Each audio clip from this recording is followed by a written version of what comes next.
观之道为使者，大家好，我是你们的挚友小关，很高兴又和大家见面了。今天小关要为大家介绍一个偏方，这个偏方对于结石来说具有奇效，感兴趣的观友们都看过来哦。那么关于偏方，小关先聊几句题外话。现代社会中经常有人打着科学的旗号痛斥偏方，痛斥偏方的同时也痛斥中医，说偏方就是迷信，就是坑爹，说中医就是落伍，就是伪科学。但是小关不得不说一句，既然它可以成为一个方子，说明它一定有效，而且是老百姓身体力行过的，一传十，十传百下来的。既然它是偏的，说明这个方子只对少数人有效，对多数人没有效。用于偏方的同时，一定要先确认偏方的安全性，服用偏方的时间也不能过长，别傻乎乎的服用了好几个月没有效果还在坚持。一般来说，如果偏方是食物的话，就可以多服用一段时间，一般为3个月，但如果是药物，最多服用1个月，而且还要看是什么药物，猛药只能服用1周。所以我们既要信偏方，也不要迷信偏方。接下来我们进入主题。在开始今天的节目之前，希望大家能点点订阅和小铃铛，您的支持是小关最大的动力，感谢大家。小关先来给大家分享一个偏方小故事。有这样一位先生，年轻的时候得过急性肾炎，导致全身水肿，不能排尿。医院用了很多方法，就是没有效果，都下病危通知书了。后来家人死马当活马医，用了一个很简单的偏方，就是用我们经常吃的那种长长的绿绿的豇豆，注意必须是生的豇豆，把它剁碎后放了一点白砂糖，搅匀服下。这时候奇迹出现了，这位患者开始排出大量的尿液，转危为安，捡回一条性命，现在还活得好好的。其实他以前也不信偏方，甚至不信中医，在这以后对每一个偏方都抱以尊重的态度，因为这是上天的恩赐与老百姓智慧的完美结合，所以他经常把这个偏方介绍给很多得了急性肾炎的人，反应的效果也真的是不错。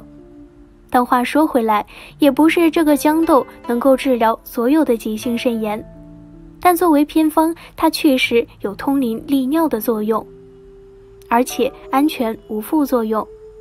毕竟豇豆大家都应该吃过吧。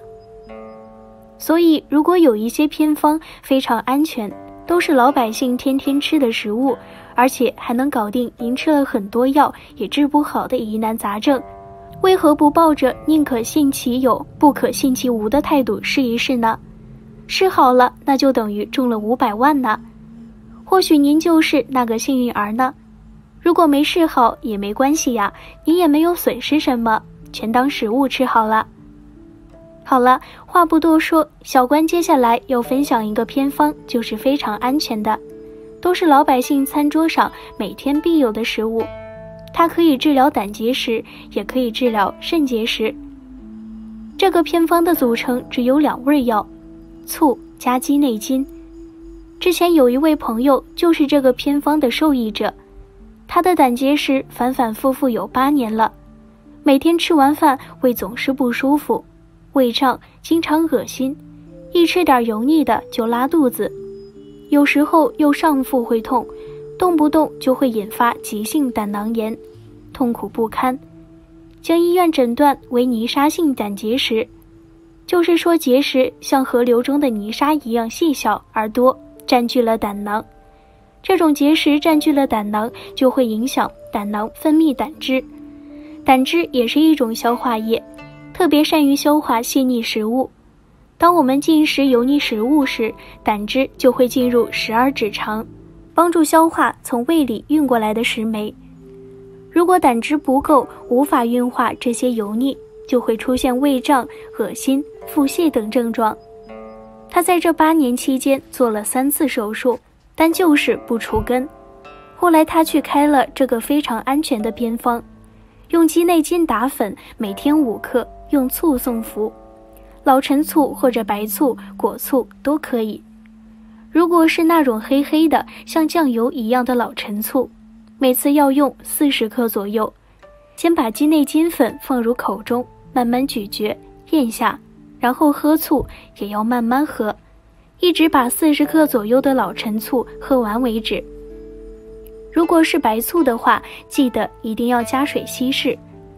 特别要注意一点，必须是生鸡内金粉哟。如果是熟鸡内金，效果就大打折扣了。因为生鸡内金粉化瘀排石的作用比熟鸡内金粉强多了，而熟鸡内金粉主要作用是消食，是儿科必不可少的用药。果然，过了不久，这位朋友很快就有了效果。他明显感觉胃不怎么胀了，腹部也不怎么痛了，消化不良症状好多了。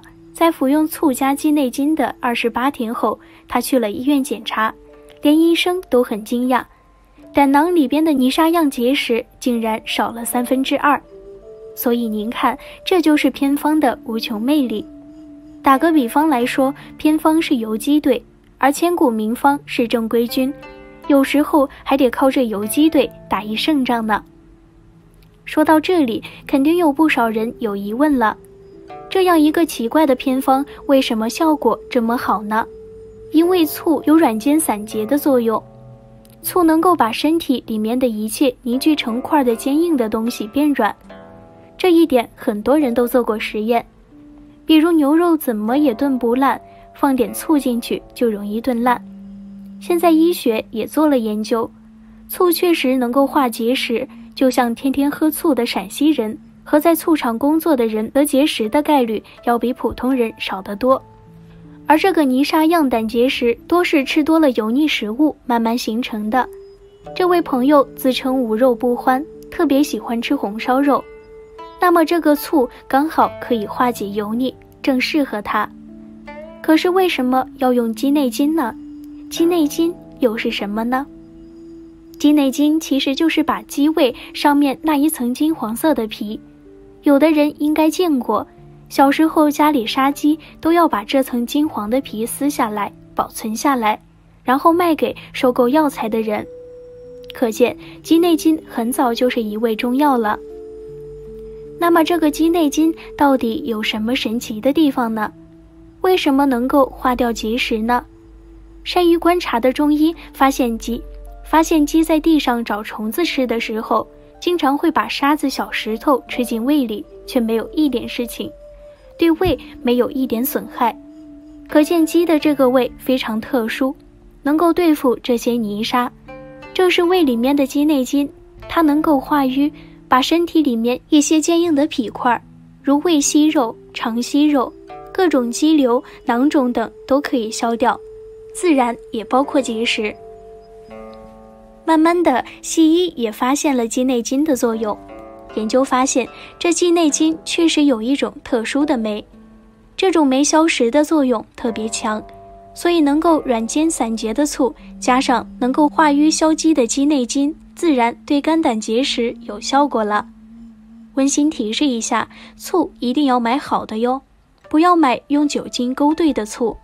如果你正在服用某些西药，则不宜吃醋，因为醋酸能改变人体内局部环境的酸碱度，从而使某些药物不能发挥作用。磺胺类药物在酸性环境中易在肾脏形成结晶，损害肾小管，因此服此类药物时不宜吃醋。正在服碳酸氢钠、氧化镁、胃舒平等碱性药时不宜吃醋，因醋酸可中和碱性药而使其失效。使用庆大霉素、卡钠霉素、链霉素、红霉素等抗菌素药物时也不宜吃醋，因这些抗菌素在酸性环境中作用会降低，影响药效。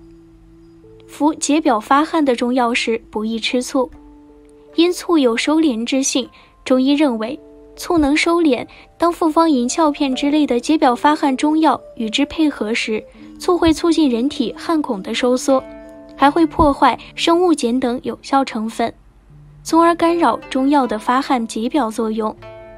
胃溃疡和胃酸过多患者不宜食醋，因为醋不仅会腐蚀胃肠黏膜而加重溃疡病的发展，而且醋本身有丰富的有机酸，能使消化器官分泌大量消化液，从而加大胃酸的消化作用，以免胃酸增多，溃疡加重。对醋过敏者及低血压者应忌用。因食醋会导致身体出现过敏而发生皮疹、瘙痒、水肿、哮喘等症状。另外，一些对醋有不适应者也应谨慎食用。患低血压的病人食醋会导致血压降低而出现头痛、头昏、全身疲软等不良反应。好了，今天的节目到这里就结束了。您如果也有好的偏方，不妨分享出来，让更多的人受益哟。喜欢小关的话，可以点点订阅。我们下期节目再见吧。